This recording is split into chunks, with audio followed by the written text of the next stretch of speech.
Go ahead. I can go. Okay. Yeah. Go ahead, bud. All right. So today's talk, these are probably, there's one other slide that has a little bit more text on it, but the majority of what I'll be talking today will have pictures. So be ready to look at pictures. But we'll be looking at essentially art and how that kind of correlates with being a security analyst. Before we jump into any of the presentation, a little bit about me. I'm Jeff Domedion, like comedian. It's an easy way to remember my name. I do have a website, Domedion.com. Luckily, I got that. On there, I just have blog posts about things I face in security from the perspective of being a security analyst. So I have been in security since 2014. Actually been interested in security since high school. So my first role was a security analyst, became a security engineer, went back to being an analyst, became a detection engineer, went to analyst, incident response, analyst. If you see the trend, I keep going back to being a security analyst. It's what I really enjoy doing. And before we even go a step further, a lot of the work that I'll be talking here today is based on Amy Herman's book, Visual Intelligence. Now, Amy has trained a wide variety of professionals, from the medical industry to military cops, where those split decision seconds need to be analyzed very quickly and make the right decisions. So how can you do that? And she has this idea of essentially looking at art to do that. And I found that a lot of her ideas correlate directly to being a security analyst.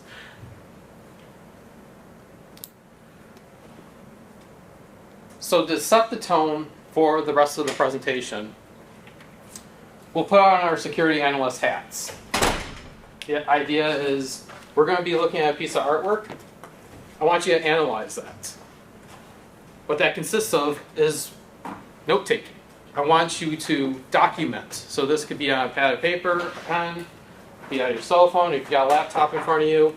The idea is you're going to be looking at pieces of artwork. I want you to kind of treat it as an analyst. And one of the steps is note-taking.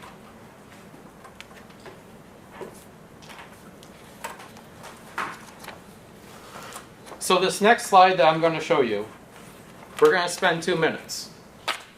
We're going to take a look at it. I want you to make notes on the picture itself, and then we'll revisit that slide later on in the presentation. And timer starts, go.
If you just came in, we're looking at this picture.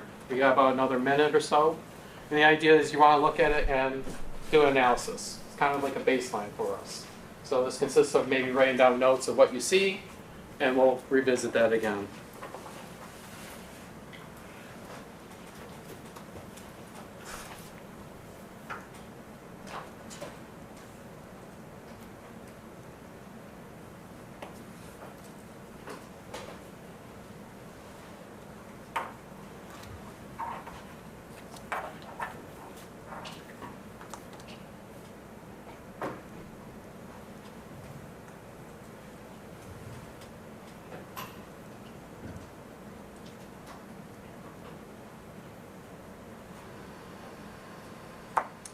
All right, 2 minutes is up. Now, you wrote some notes, you analyzed it a little bit, but what I wanted you to focus on or think about was that 2 minutes. How did that feel to you? Did that feel like an eternity? Did it feel like within a minute you were done with the analysis? Could you use more time? Yeah. Everybody is different. So there was a study back in 2001 that Art Museum did. They did a survey, and they found that roughly when somebody went to a museum, looked at a piece of artwork, they spent a little less than 30 seconds looking at that piece of artwork. That's barely anything. Of course, there's people that spent less time, there's people that spent maybe more time, but they only spent 30 seconds looking at it. And I thought, well, this is in 2001. Internet happened. So there's things like TikTok, YouTube, all these short videos that, with, in 10 seconds, you gotta get something out there because of the attention. I couldn't find anything to date, like 2022, but 2016, they did the survey again. And they had found that it was actually very similar in nature. It went up to 28 seconds in average. But the deviation wasn't that different. It was about the same.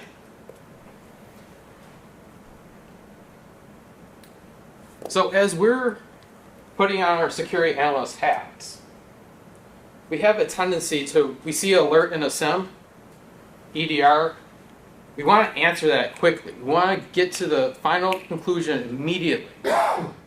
We don't want to spend any time because we got more in the backlog. We got more things to do. We don't want to spend that extra time.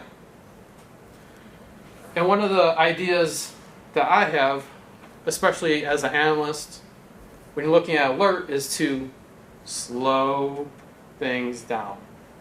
Take your time. And it kind of comes up with this idea of meditation. Now, meditation is the idea of kind of training yourself to focus, be aware of what's happening around you. One of the method I like to do is this body meditation. So what I'll do is, you can lay in bed in a chair, and you're kind of focusing on parts of your body. So your tippy toes. How do your toes feel? Do they feel hot? Cold? Can you not feel them? Is it touching socks? Is it just touching your shoes? And then as you go along, maybe you go up to your calf, to your legs. Do you feel anything? Do you feel your pant legs? Is it a warm sensation? Are your knees swollen? And you slowly just progress all the way up to the top of your head. Feeling sensations and focusing on that. And then you can go back down and keep going through this pattern, up and down. But the idea is just to slow down, focus. I mean, we wear clothes all day, every day, but can we say that we notice that we have these clothes on all day, every day? Do we feel every time it touches us? Probably not. You just get accustomed to this. So as an analyst, it's important to slow that process down. So we're going to have you look at another piece of artwork. Do the same thing as we did previously. We're going to spend 2 minutes looking at it. But the difference, I'm not necessarily looking you to put in details, write things down, but if you want to, you can, but I'm more curious in trying to use this technique, this body scan. So start maybe in the bottom left-hand corner of it, of the picture. Look at that section. Go to the next section, maybe to the right, to the left, or what have you. Whatever direction you want to, and kind of scan the picture. All right, 2 minutes, go. And like I said, not as important that you write. If you get to writing, that's great. But take 2 minutes and look at this.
All right, 2 minutes is up.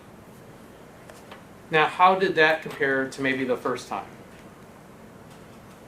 Maybe it was easier, maybe it was harder.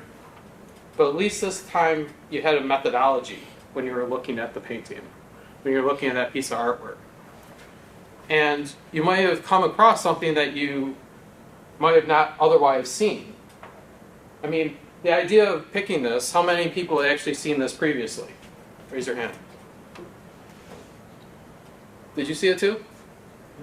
So pretty much everybody in the room has seen this painting before. It was, and there is a reason why I picked this one, is because of that.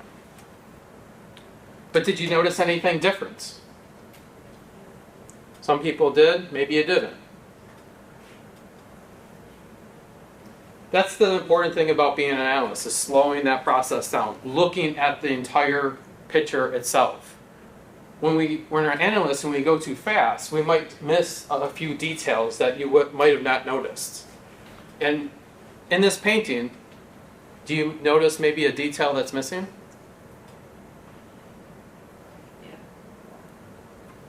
Yeah, she's missing a finger. She's missing a finger, yes. So the thumb and the forefinger she's missing. Now, could the Photoshop been a little bit better? Of course.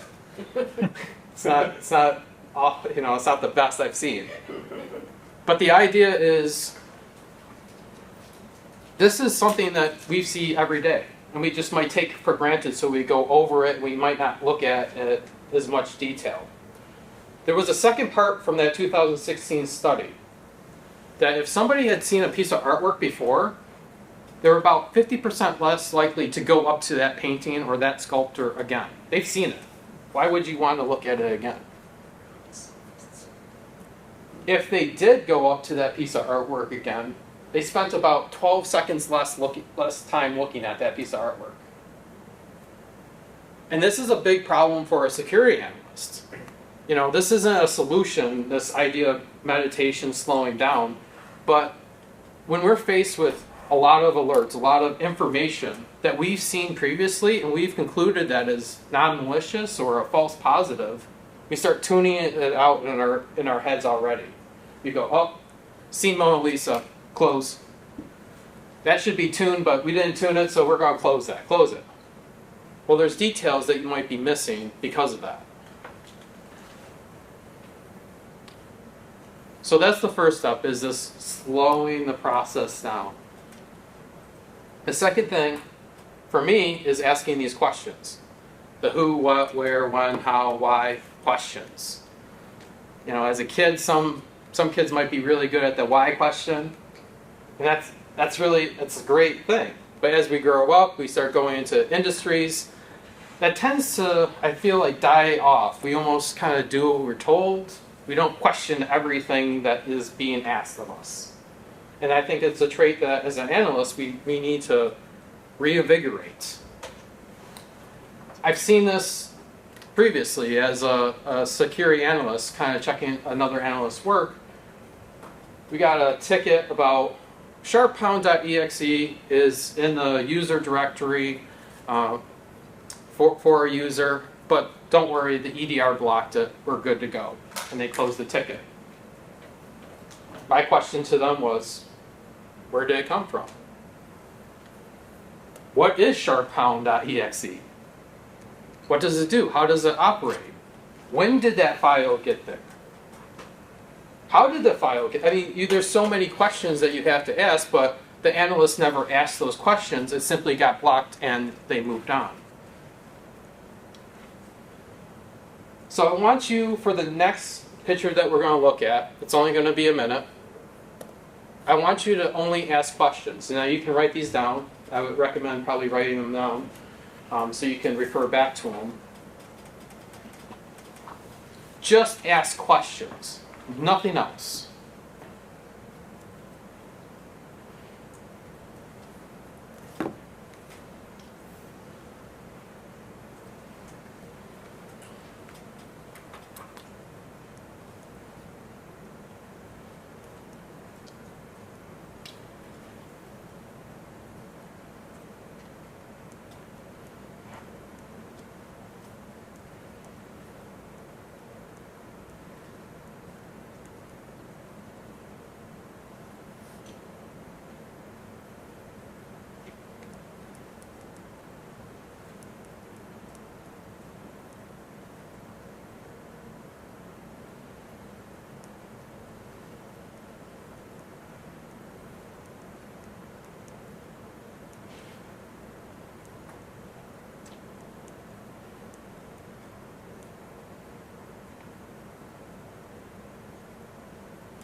All right.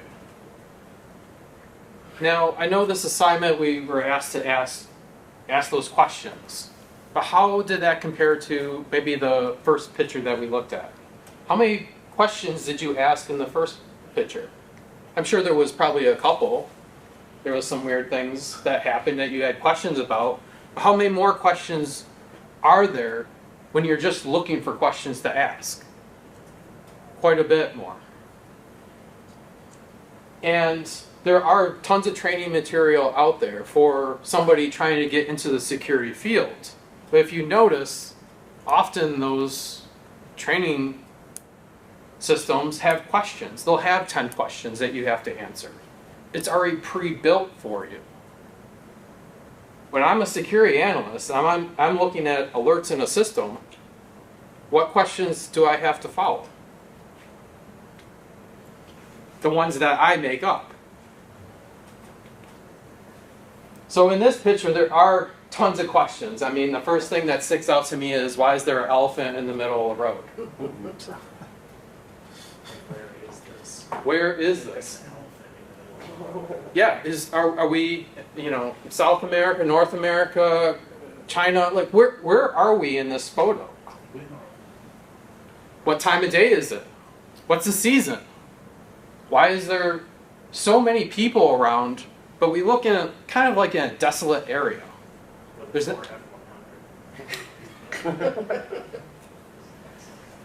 So there's a lot of questions. And that's what we should try to strive for as an analyst, kind of as a second step, is getting those questions. Now, in this photo, I'll kind of give you a little back history. I think that's just appropriate instead of leaving you hanging. So there was this picture is taken in late 70s, and this is in Washington State, and there was an elephant trainer that also breeded elephants. In this case, one of the elephants had escaped, and the sheriff's department was essentially trying to run it down, get in the sense of capture it and corral it back to the area the trainer had it in. And of course, this was in the summertime, and during the chase, the elephant got exhausted, and that's why they put water on it. So there's a lot to this, and we might have never got those answers, but we had to ask those questions. So on to the third thing. This painting, I thought it's pretty interesting. It's pretty unique. The time period you could probably guess is not a current painting. I like the colors. The two gentlemen. There's a lot of items in the background that maybe I can or can't identify. But there's one thing that I have a question about, and that's the thing at the bottom. Now, some people might see this and know exactly what it is. No question. Then there's other people that will look at this and not have a clue. That's a job of a security analyst. You might come across something that you might not be able to identify clearly. And that's okay. That's not a problem. But that's when we have to change our perspective on things. We have to look at things a little bit different. So if you change your perspective with this painting, it becomes a little bit clearer, doesn't it? It's a skull. So what does that look like as a security analyst? How do we change our perspective? We get an alert in a system. We can't identify it. We don't know what that is.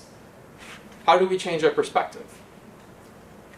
Well, sure, maybe all of our alerts go into one centralized system, and that's great. But there are other tools that feed into it. And sometimes those tools just give us enough information to help us drive more questions. So you get a server in the DMZ is making a connection into the network to a workstation. Now you don't know what that server is. How can you change your perspective? Look at the asset database. look at the asset database, and of course, there's nothing in there. It's never filled out. What? And you're like, okay. Let me change my perspective again. Let me go to the vulnerability scan. You see that it's been scanned recently. Maybe you start getting the idea it's a web server based on the software that it has on there. And you see that there are vulnerabilities, critical vulnerabilities on that web server. Gives you more information, but you want to maybe take it a step further. Has there been any changes to that system? Let's go look at the ticketing system. Has there been anything happening on that server? Did an engineer just change something? Maybe, maybe not. All right. So we start to understand a little bit more of the picture, but maybe we want to take it a step farther. We want to change our perspective once again. We look at the EDR. Maybe what process was actually making that connection inward? Now at this point, you're probably like, shut up about all these systems. Like, we get the point. Yeah, change your perspective. But that's the idea, is that there are many avenues for an analyst to keep investigating, keep digging. Sometimes we hit a roadblock, and that happens. But we have to keep digging and looking at other systems to kind of put how we're going to investigate this. Get an answer to those questions. We can't just have a question and go close. We have to get answers. Now, I don't know how this, I was wondering how it'll turn out, but on the big screen, not the best of quality. Sometimes I'm faced with an alert, and let's talk about that web server making that internal connection to the workstation. Is it normal? Is it abnormal? Maybe it's normal. I have no idea. So I have to look at things, once again, a little bit different. So in the photo, this is a before and after photo. And the after photo is what kind of drove the investigation. So this is a woman that came into a building she's an assistant to a real estate agent. She comes in Monday through Friday. She'll help her out with some documentations, if there's anything to get, photocopy, walk her dog, what have you. She comes in every day. She has to check in. And on this day, she walked into the building like she normally did, spent a couple hours at the real estate agent's office, left, and it wasn't until later when the real estate agent's daughter came to visit that she actually found her mom murdered. Now, the detectives immediately wanted to start ruling people out. So they looked at the boyfriend, ex-boyfriends, and they didn't really have anybody but the assistant that came and visited her that day. All the detectives were focused on this one thing, this bag. They believed that this bag had everything in there to kill the woman. Because conveniently, the woman said that she had left the bag in a cab and it took off and they lost the bag. So there's no way to identify what that is. So the detectives spent tons of time looking at this. And it wasn't until later when a detective actually looked at the whole picture and looked at the before and after. So in the before, you see something. Her pants. She's got those cargo pants. Got those pockets. Big pockets. Can't miss them. On the side. She's leaving the building. Where's the cargo pants? The bag. In the bag? Yeah. Something. They found out later that these pants were put inside out. Kind of weird, right? Like, why would you go into somebody's place, assist them, which consists of you trying to change your pants inside out? And this was kind of like their, they didn't necessarily have the weapon, but they had some evidence, hard evidence, that this is something wrong. Something was wrong with this. Substantial. That's not hard evidence, though. Well, it actually, in this case, when they asked her about it, she didn't have an answer. And she cracked. Oh, okay. She admitted everything afterwards because she had no good answer to this. She admitted that she had the weapon with her and all this other stuff. So, but the idea here is, as an analyst, we don't necessarily know everything about every system. In the scenario we talked about, that server talking to an internal workstation, we go, oh, that's weird. That's got it. Let's escalate that. Well, is it weird? Did you look at the data 7 days ago? Did it happen yesterday? How long has this been happening? Now in this, if every day she goes into to see her and she turns her pants inside out, then this isn't abnormal. But this was definitely abnormal in this case, and it kind of helped drive that case forward. Now, I have a little drawing exercise for you. We're only going to take a minute. So it better be good. I want you to finish this drawing for me.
All right. I know I didn't give you as much time. I'm sorry. I thought this was interesting. It's something I saw on Twitter. And kind of one of the last steps I kind of say in an investigation is asking for other people's perspectives. Sometimes when we get faced with a problem, an issue, we've taken our time, we've looked at the alerts, we've asked those questions, we've changed our perspective, we've looked at other tools, but we still can't come up with any answers. That's when I say, ask other people's perspective on things. Now, when I did this drawing, I only had one cat. How many people had put 2 cats into the picture? See, somebody else thought of having more than 1 cat. I did not. When I looked at this, I thought 1 cat the whole time. And, there was some people that had the muscular cat. I thought that was interesting. A couple of different people had the similar ideas. And of course, in the center, 2 different people came up with almost the exact same conclusion of 2 cats holding hands. Now, I leave this level of perspective to be the last. And that's the reason why is, let's say we have that alert, that web server, making an internal connection. I will see analysts immediately go, oh, Kevin owns that system, let's ask Kevin. He knows about that system, let's ask him right away. They want to get somebody else's perspective right out of the gate. They just want that answer immediately instead of taking the time and going through all those other steps that we had previously. Now, Kevin will go, okay, Jeff. Yeah, my web server? What workstation is it connecting to? What port is it connecting to, Jeff? At what time of day is it? Is it been happening daily? Is it weekly? Can you give me some more information, Jeff? That person will be asking you all those questions as an analyst that you never figured out. So I don't have a problem as an analyst asking other people's perspective on things, But there should be some time and effort put in prior. So if another person, if you are asking for somebody else's perspective, you can answer those questions. All right. So we kind of concluded our investigation. And that's when we come down to notes. Some people like writing notes, other people do not. But when it comes to notes, we should have some organizational structure to it. Now, in this picture, of course, you could just pile up all the candy in one little pile, take a snapshot. But you see, there was some kind of structure, methodology that this person had taken with this.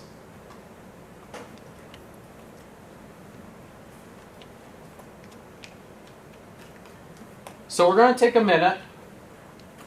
And what I want you to do is look at this photo. But I want you to structure your notes. I want you to structure your notes from maybe, in this case, let's say critical to informational.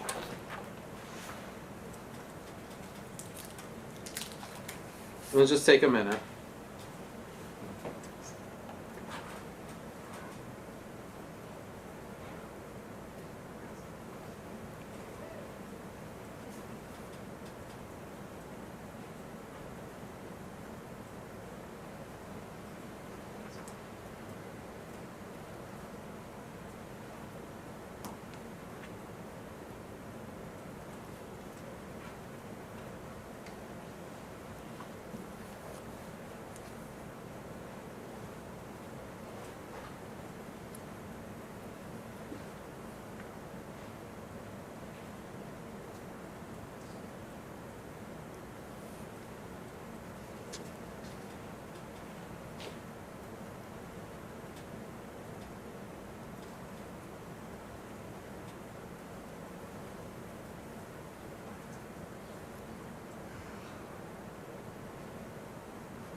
All right.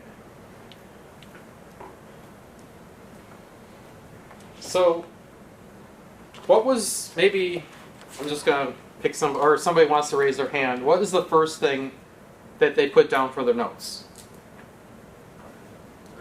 House on fire in the back? House is on fire. There's a lot of other information in this picture. But that house on fire is probably would be my first thing that I would mention. The second thing I would mention is the fire department is trying to put out the fire. But are they? There's no one in the bucket. And that dude in the foreground looks like he's wearing a fireman's colored pin. So my third observation is a question. And that is, why is there a fire in the background? And it looks like the fire department's there, but he is buying pumpkins at the farmer's market? Or looting them because everyone ran from the fire.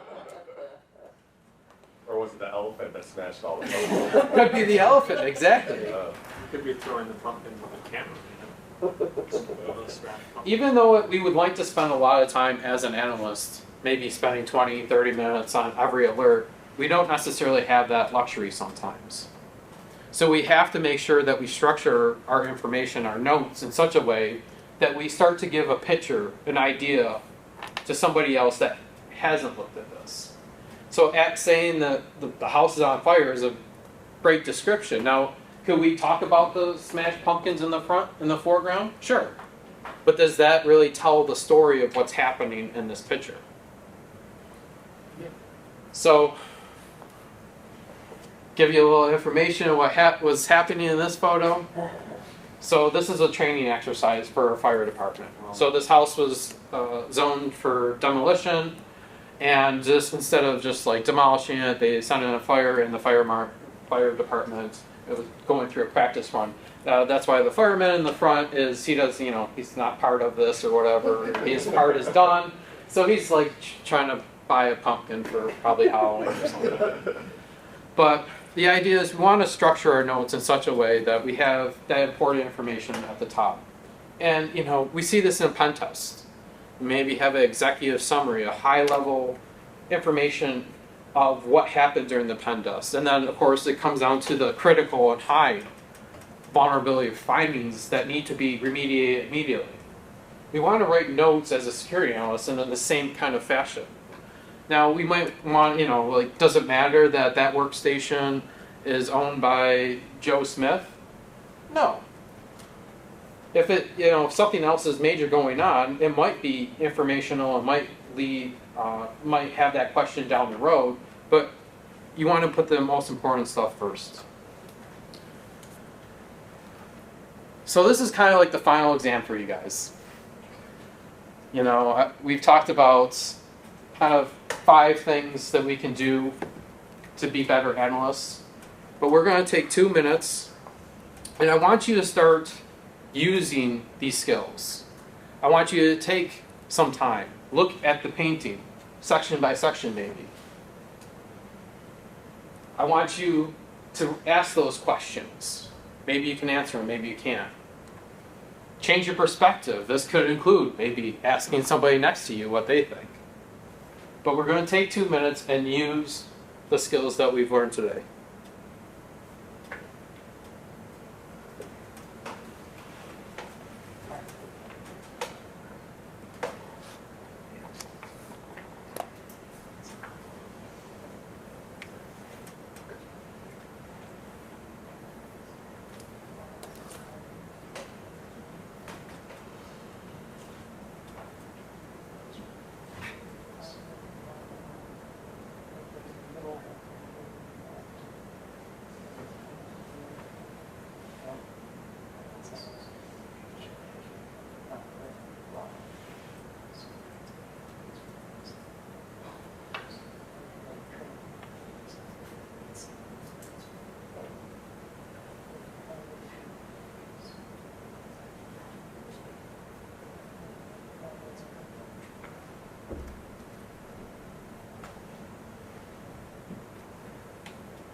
Hey, Joe. Scott wore his Bob Ross socks just for your presentation at play. Did he? I did, yeah. I'll show you after. Okay. Thank you. Seen that in my first socks.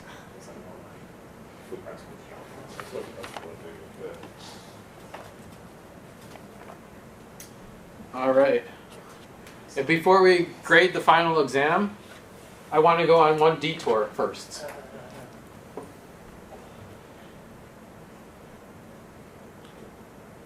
You take a second look at it.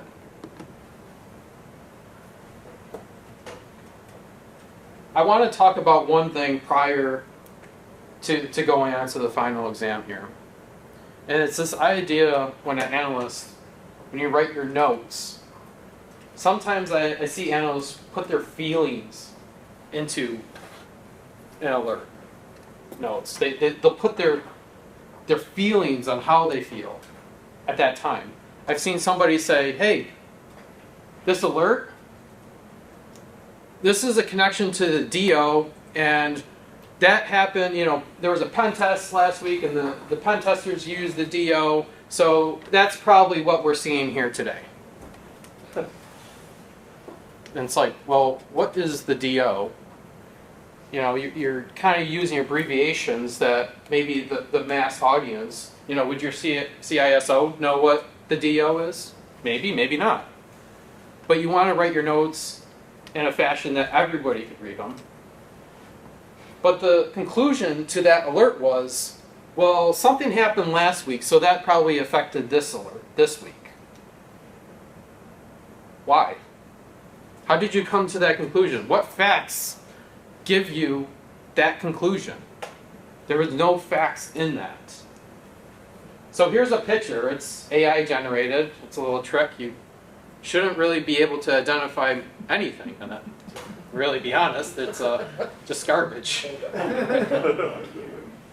But something like this, an analyst might take that and say, hey, that's some guy's room. And that's the backpack, and he's got a mess in there. That's some guy's room. That's their feelings about this picture. Those aren't facts. Now, a tedious fact might be in the bottom left-hand corner, there's a light brown patch that's 1/8 of the whole picture, or 1/16. That's very tedious, but it's more factual than your feelings that this is some guy's room and that's a backpack. So be aware of when you're adding feelings to your notes. You really want to be it subjective, objective instead of subjective. So final exam. Now you took notes on that picture. You spent 2 minutes looking at it. The average time is 30 seconds. So you spent more than the average person does on a typical painting.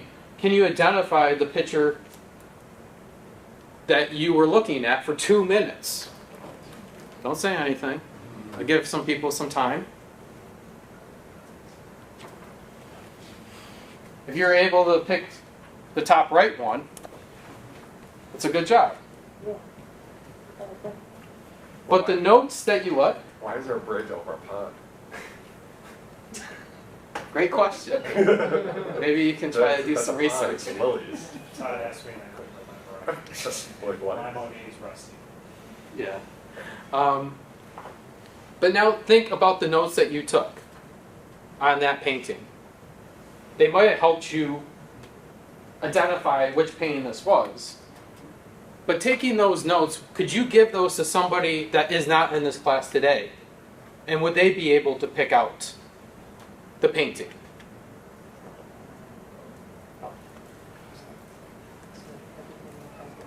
When we're working alerts, when we're looking at tickets, there's a lot of information, a lot of details goes into it. And our job as an analyst is to provide kind of that story, that conclusion, enough information that maybe a higher up manager, CISO, can look at those notes and understand what is transpiring here.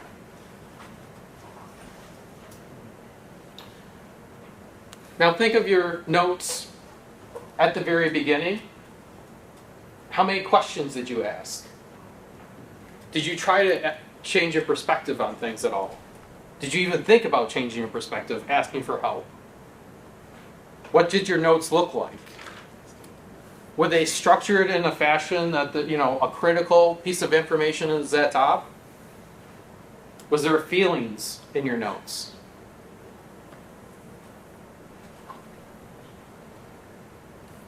So one of the things why Amy Herman uses in her book Visual Intelligence, she talks about using art. The idea behind using art versus getting into a sim or looking at EDR alerts all day is that art is available to everybody. You can walk out this door, there's art. You can go to a museum, there's art. Of course, on your phone, there's apps for art. And what I suggest to do, if you are interested in being an analyst or cultivating these skills, is take 5 minutes. Look at a piece of artwork for 5 minutes. Go through these steps. Ask these questions. Analyze it. Write your notes in such a fashion that you're putting the critical information. You're putting details, not your feelings, into the notes. And over time, it'll just become second nature. And then when you do work out of a system, you have a methodology. I see pen testers, they always talk about the methodology that they use. There's a structure behind what they do. There's a reason. If they immediately try to go in and just try to use a exploit against a web server they don't really know about, how likely are they to succeed? Very, very seldom. So you need to do the steps, the methodology, work through it, and you'll get better. So just to reiterate, slow the process down. Ask those questions. Change your perspective, either from asking somebody else, looking at other security systems. Make sure you organize your notes in such a way that there is some kind of structure, maybe critical to informational. And then make sure that they're written in such a fashion that anybody can read those. And any questions? I'm an art professor at a certain local college, Oh, okay. and so really appreciate this talk. As an art professor for 20 years, it has been my experience that it's been very, very difficult to maintain the necessity of art education in the liberal arts, general education, to the point where they keep taking away our courses and adding math and science. While very, very important, the ability to analyze, pay attention, scrutinize is so critical, and you made a very clear point of how important it is for that, for a practical reason. And when I go to faculty meetings for years and years, and I'm asked what my discipline is, and mine is in the design area in particular, but I'm usually greeted with, well, that's nice. Mm-hmm. As if we're like that, you know, the wallpaper grandmas used to put around the walls of the corners, as it's an ephemeral luxury that's not necessary to our abilities. And so this is a really nice talk, so thank you. Yeah. It's one of the skills that I see as analysts. You know, they'll come in and they'll be very technical to the point where I'm like, yeah, you're just in the security analyst role to then pivot to another engineering, pen testing, malware analysis. You're just, you know, this is just a pivot point for you, clearly. But this is the same person that will say, they know exactly what SharePoint is, which is a malicious tool that an attacker might use, and they go, it's blocked, we're good. Move on to the next ticket. And they won't ask those extra questions. Right. They just know that the systems did their job, and they won't go any further. And that's where I try to instill to analysts, like, ask those questions, push forward.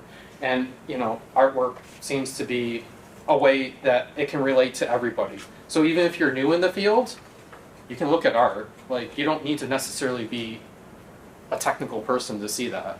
Years So- ago, in grad school, we were shown several articles by behavior psychologists who were using eye tracking technology to analyze the way different people looked at different images. And normal people, not art people, Yeah. when they saw a specific image, like of a woman in a pool, the eye tracking software showed that most people were just looking at the woman.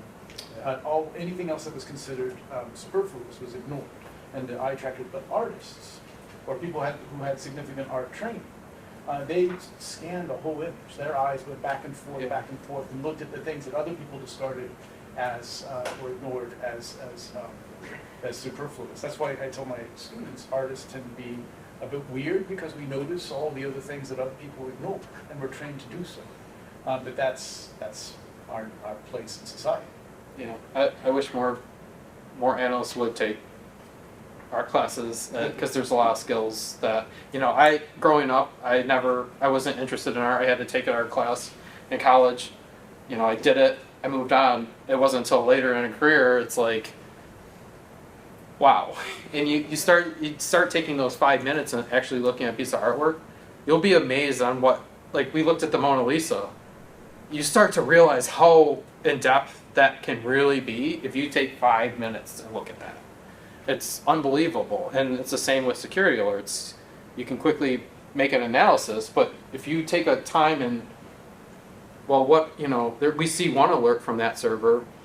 Well, what other alerts are there around that? And you start to like, oh, there's more to this than just one alert. So, thank you for sharing. Appreciate that. Any other questions? All right. John, Oh, yep. Visual Intelligence by Amy Herman. Okay, cool, thank you. She just came out with another one about problem solving. She talks a little bit about using pictures, artwork for problem solving as well. I still say Visual Intelligence book is the book to get, especially if you're interested in this field. Yes? Your attention to detail reminded me of Cliff Stoll and the Cuckoo's Egg because Yes. he was like interested in a 78-cent discrepancy in the bill or something like that. Something that everyone else just said, "Ooh, that doesn't mean." Yeah, that happens all the time. Just ignore some of the facts and could be. All right, my time is If you've up. never read The Cuckoo's Egg, please drop what you're doing. It is one of the best books ever. All right, I'm gonna wrap up. I don't know if there's anybody ready to come in, but thank you guys. I appreciate it.